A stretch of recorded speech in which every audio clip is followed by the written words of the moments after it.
Sejak sekolah, kita sering mendengar bahwa Indonesia dijajah Belanda selama 350 tahun.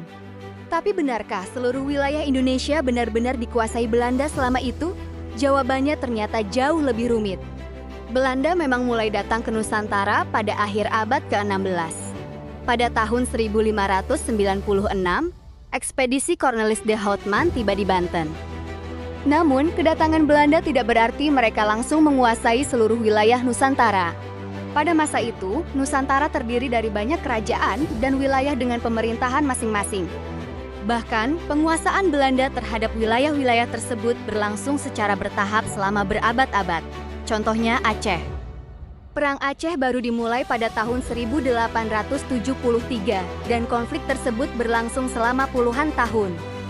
Artinya, ketika Belanda sudah berada di Nusantara selama ratusan tahun, mereka bahkan belum menguasai seluruh wilayah yang sekarang menjadi Indonesia.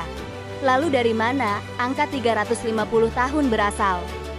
Angka tersebut lebih tepat dipahami sebagai gambaran panjangnya periode kehadiran dan dominasi kolonial Belanda di Nusantara.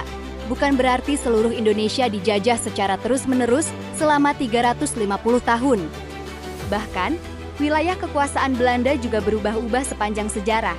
Jadi, apakah Indonesia dijajah Belanda? Jawabannya iya. Tetapi kalau kita mengatakan bahwa seluruh wilayah Indonesia dijajah Belanda selama tepat 350 tahun, itu merupakan penyederhanaan sejarah. Karena Indonesia sebagai negara sendiri baru lahir pada tahun 1945.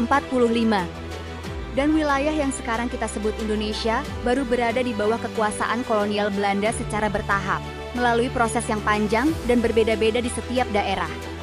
Jadi, sejarahnya bukan sekadar 350 tahun dijajah, melainkan bagaimana sebuah kekuasaan kolonial perlahan membangun kontrol atas wilayah Nusantara yang sangat luas.